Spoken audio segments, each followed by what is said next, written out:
Dad forced me to pay for my studies after he promised to pay, so I have to work and pay a loan while all his money goes finance my unemployed gold sister. I left.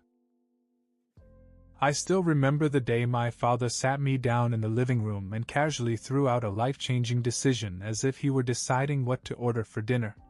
"Ethan," he said, "I think you should go to law school. It's solid, reliable, and you'll always have a job." I didn't want to go to law school. I didn't want to move to another state either, but he made it sound like this was a great opportunity that I would regret missing. "I'll take care of everything while you're in school," he said. "You don't have to worry about a thing. Concentrate on your studies, get through the hard part, and your future will be set." At the time, I believed him. Why shouldn't I? He's my dad. Promises from your parents should mean something. So I packed up and moved to Arizona for school. The first semester wasn't easy, but I got through it. The classes were overwhelming, the readings endless, and I barely had time to breathe. But I kept going because in the back of my mind I had that promise. It didn't last long. By the second semester, the calls started coming in.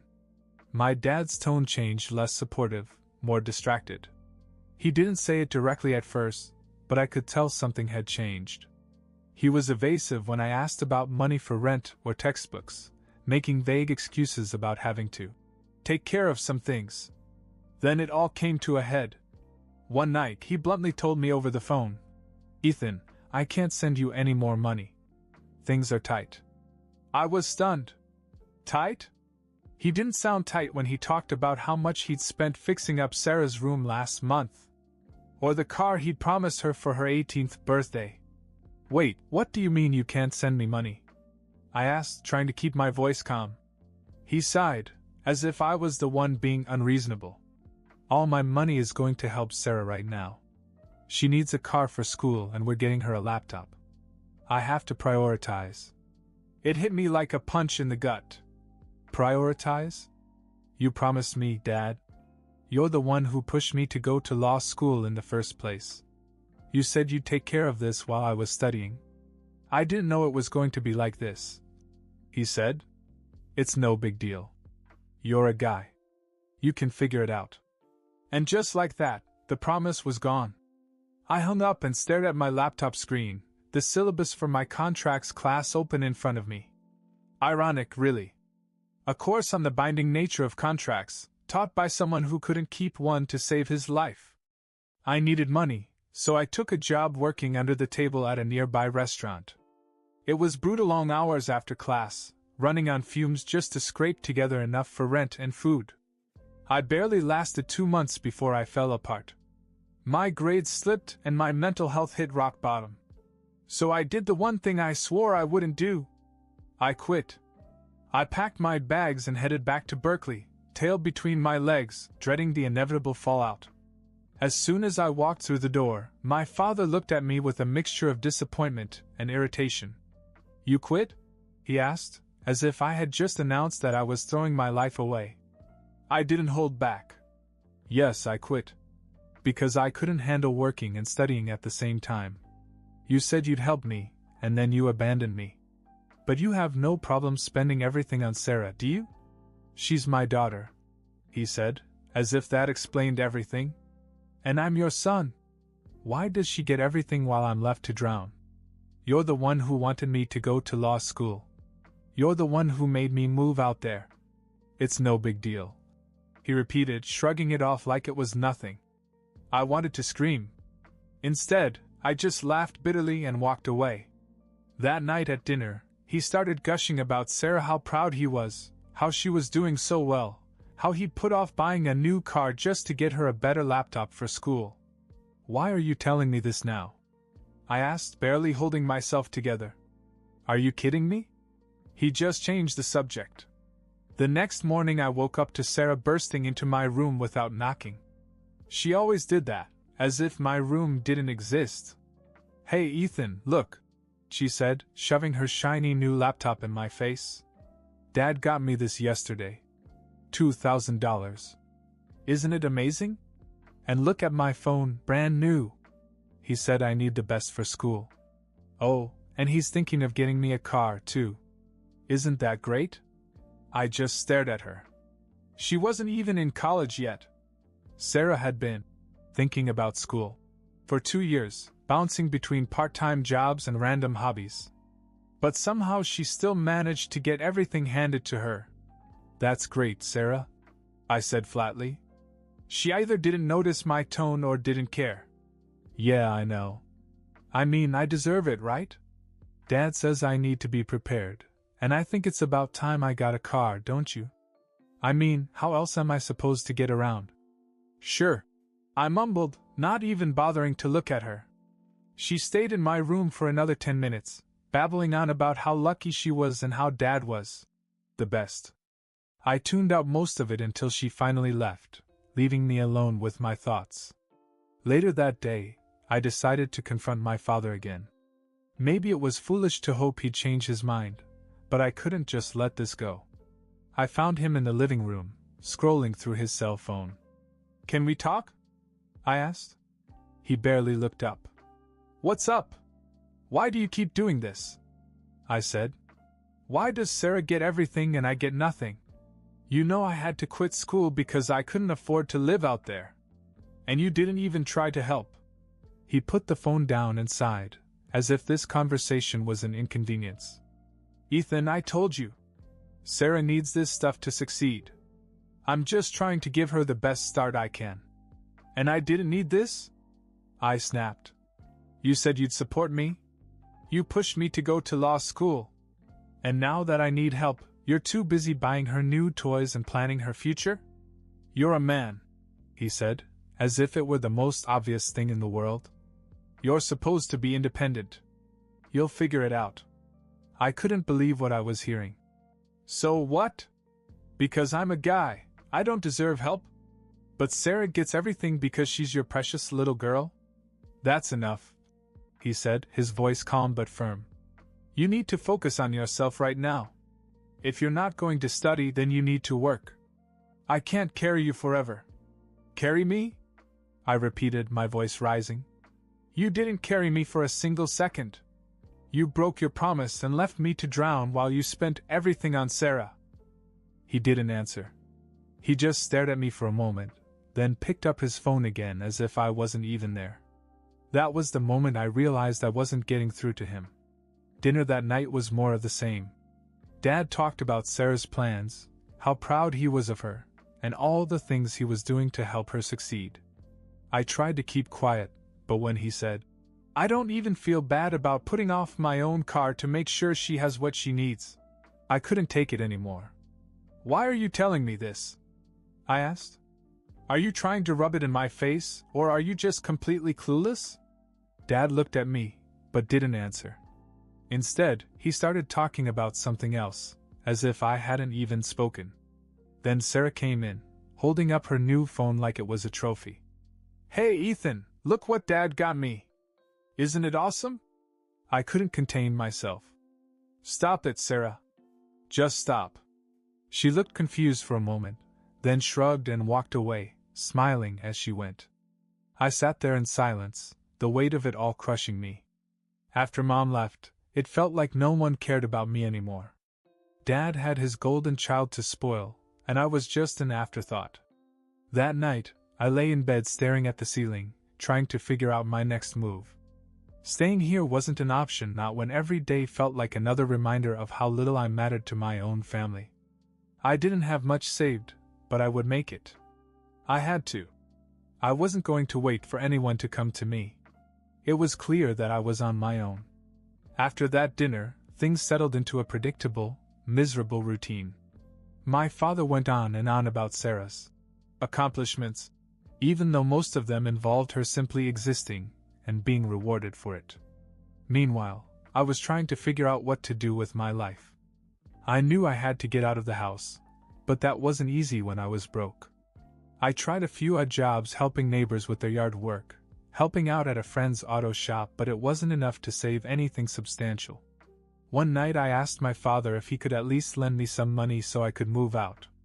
It wasn't even a large amount, just enough to cover a deposit on a cheap apartment. He didn't even think about it.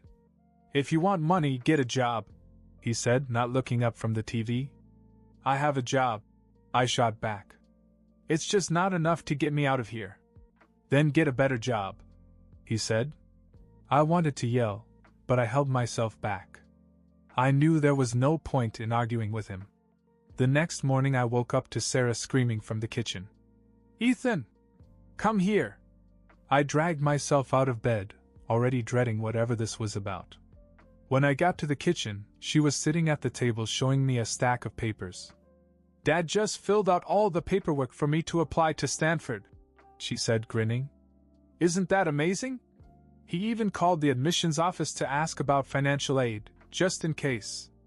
I didn't even know what to say. She hadn't been to community college or done anything to prepare for it, and now she was suddenly going to Stanford? That's great, I mumbled, trying to walk away before I said something I'd regret. Oh, and by the way, she added, stopping me in my tracks, Dad said he's getting me a new car next month, so I'll have something reliable for when I start classes. Isn't he the best? I clenched my fists and walked away without saying a word. That night at dinner, Dad brought it up again. Sarah has such a bright future ahead of her, he said, beaming. I'm proud to be investing in her education. It's worth every penny. I couldn't hold back anymore. Why do you keep saying that like it's some noble sacrifice? I asked. You didn't invest anything in me, and I'm the one you pushed to go to school in the first place. Ethan, this isn't a competition, he said calmly.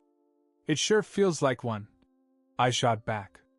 Except it's one I was set up to lose. You told me to go to law school, promised you'd help me, then left me hanging. Now you're bending over backwards to give Sarah everything she wants, and I'm supposed to just go along with it? You're a man, he said, as if that were the answer to everything. That's not an excuse, I snapped. You promised me, Dad. Do you have any idea how much you've screwed me over? He didn't answer. He just looked at me, then went back to his food as if the conversation was over. Sarah, who was sitting across the table, grinned and said, I mean, Ethan, maybe if you worked harder, Dad wouldn't have to do all this for me. I wanted to throw my plate across the room, but instead I just got up and walked away. I wasn't going to waste another second listening to their nonsense.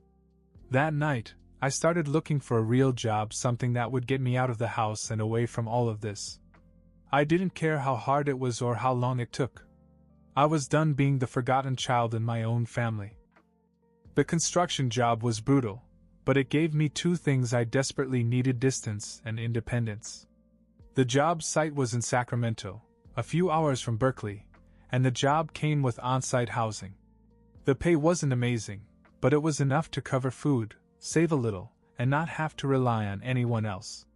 When I told my dad and Sarah I was taking the job, the reaction was about what I expected. Good luck, Dad said. No enthusiasm, no support, just a polite dismissal. Sarah didn't even pretend to care. Cool, she said with a grin. I guess this is one way to keep busy. I left the next day without looking back.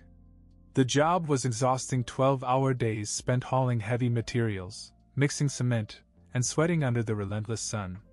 After the first week, my hands were covered with calluses, and at the end of each day I could barely drag myself to the dormitory we were given to live in. It wasn't much, a small room with a creaky bed and a shared bathroom, but it was mine. 4 months passed, and I began to feel a sense of stability I hadn't felt in years. I saved every dollar I could and stayed out of touch with my family, except for the occasional text from Sarah bragging about some new thing Dad had bought her. Then, out of nowhere, my dad called. Hey, Ethan, he began, his tone oddly casual. I was immediately nervous. He never called unless he wanted something. What's up? I asked, keeping my voice neutral. There was a pause. Then he sighed. Listen, I need a favor. I braced myself. What kind of favor? It's money, he said. My pay got cut at work, and things have been a little tight lately. I've been saving up to get Sarah a car for school, but I'm coming up short. Do you think you could help me out? I almost dropped the phone. You want me to help you buy Sarah a car? It's not just for her, he he said quickly, as if that made it better. It's for the family. And you've been working, right? I thought you might have saved a little. I laughed, a bitter sound that escaped before I could stop it. You're unbelievable, Dad. You didn't help me when I was drowning in bills, and now you're asking me for money? For Sarah? The same Sarah who sat at home while I broke my back on a construction site? She's your sister, he said, his tone changing to something more defensive. I'm just trying to make sure she has what she needs to succeed. And what about me? I shot back. You didn't seem to care about what I needed to succeed when you reneged on your promise. But now you expect me to fund your golden child's latest gift? Are you serious? Ethan, I wouldn't ask if I didn't need it, he said, his voice softening. You know how important this is to Sarah. I couldn't believe what I was hearing. No, Dad. What's important is that you don't care about me. You never did. You've spent the last few years making that painfully clear. There was silence on the other end of the line. Look, I finally said, my voice shaking with anger. I work 12-hour days to make ends meet. I don't have any extra money lying around, and even if I did, I wouldn't give you a dime. You made your decision, and it wasn't mine. So don't call me asking for handouts because you're too busy spoiling Sarah to manage your own finances. I hung up before he could say anything else. That night, I sat in my tiny room, staring at the walls, trying to process what had just happened. Part of me felt guilty, like I'd been too harsh, but the other part knew I was right. My father had abandoned me the moment it became inconvenient to support me. He made it clear where his priorities were, and I wasn't on the list. For the first time in months, I let myself cry not out of sadness, but out of sheer frustration. No matter how hard I worked or how much I tried to move on, it felt like he was always there, reminding me that I didn't matter. But that was the last straw. If he thought I'd back down, he was wrong. I was done being the forgotten son. It was time to focus on my own life, my own future. I wasn't going to waste another second trying to win his approval. After that phone call with my dad, I was done. I blocked his number, ignored Sarah's texts, and cut ties completely. There was no point in trying anymore. A month later, I received a friend request from my mom. At first, I hesitated. Growing up, Dad had always said that she left us because she didn't care, that she only cared about herself. But something in me wanted to know the truth, so I accepted. The first message came right away. Ethan, is it really you? We began to talk, and everything she said shattered the lies I'd been fed. She hadn't abandoned us. Dad had pushed her out, and made it impossible for her to stay in our lives. For years she tried to reach out, but he blocked every attempt. It was overwhelming to hear her side of the story. Unlike Dad, she didn't try to guilt me or make excuses. She just wanted to know how I was and how we could get back together. For the first time in years, I felt cared for. She listened to everything I'd been through without judgment, and told me she was proud of me for making it on my own. Now we talk almost every day. I'm saving up to visit her in Seattle, and for the first time I'm thinking about what a real family feels like.